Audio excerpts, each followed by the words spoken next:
Take a look at our course and we can see that on all the pages, the course's overview page, the course page with a list of chapters, the chapters themselves, and the individual lesson pages, the pages are formatted to be displayed in the main content panel of the website, and in this theme there's a sidebar to the right-hand part of the page with widgets in it.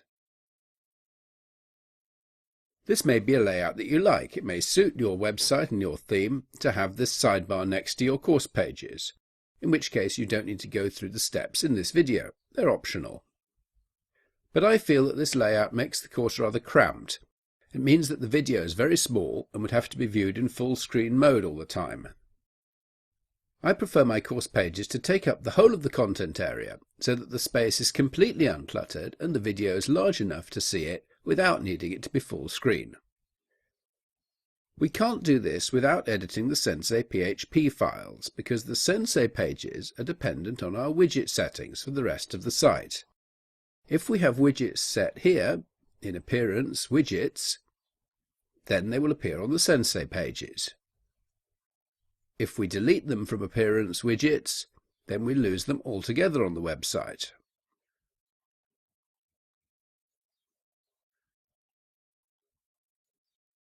So that's how I want the course page to appear with no widgets, but not how I want the static pages and the posts to appear. For them, I want the option of having widgets. So I'll speed the video up and put all those default widgets back for the moment.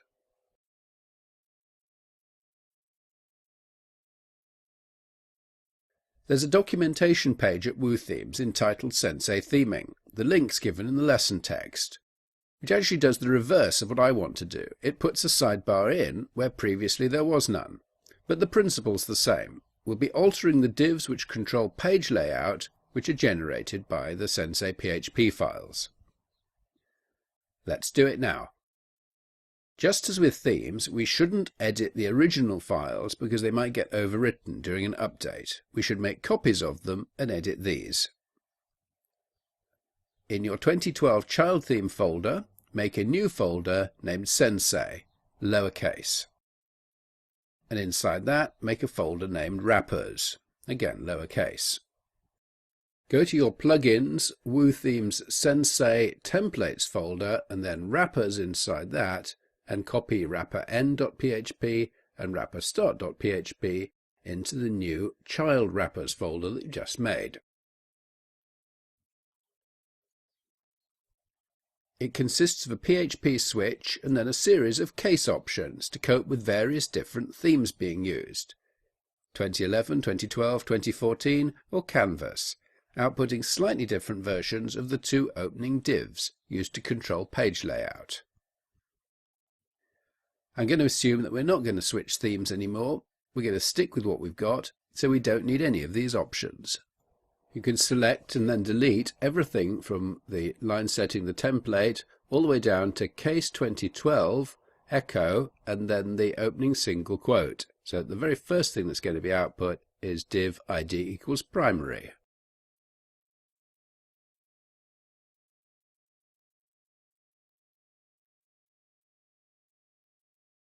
Then select and delete everything from break, that first break that's just after class equals entry content, all the way to the end of the file, and delete it.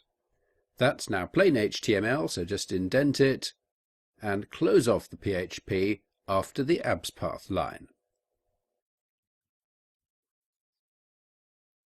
Delete the class name from the first div and leave the second div as it is.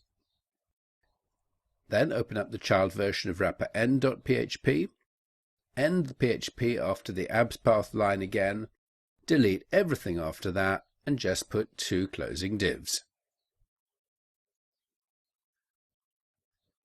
Now go back and refresh the page, and the course content pages now have the full width layout. The course list still has the sidebar, where we can put a login widget later.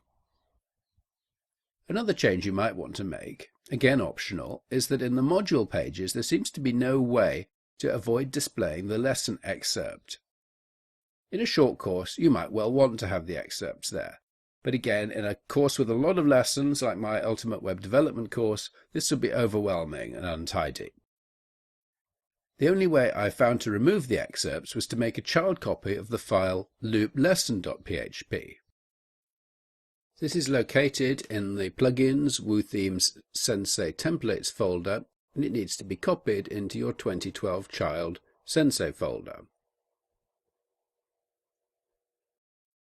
Open that up for editing and find the P tag with the class lesson excerpt and comment out that paragraph and the span with the lesson excerpt that it encloses.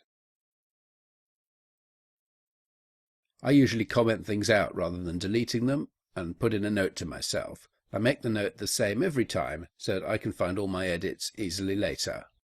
As we're working with child files, no disasters will happen if you do make a mistake. You can simply delete them and you'll be back at the default.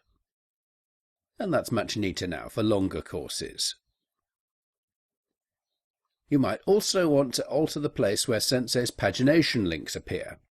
To do this, copy content single lesson.php and content single course.php to the Sensei child folder and edit these.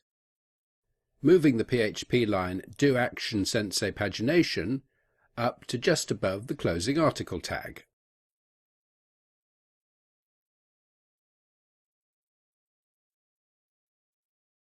And the same again in content single course.php.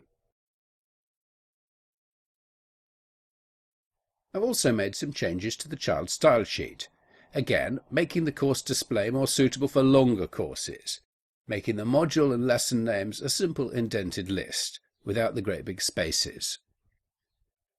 These styles are available to download from the lesson text which accompanies this video, and if you use them, they should be copied into the root of your child theme folder. In Sensei settings, I've also unchecked Display Lesson Author on the course single and lesson archive pages so that my name doesn't appear repeatedly throughout the whole list of lessons. Also in the style sheet is styling to make the video responsive, to make it fit the full width but to resize smoothly for smaller screens.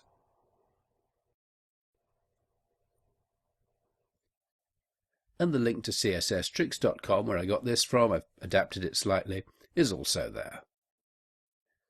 That concludes Sensei styling. You'll no doubt want to adapt that lesson to suit your purposes and your theme. In the next chapter, we will install and set up the membership plugin, WP eMember.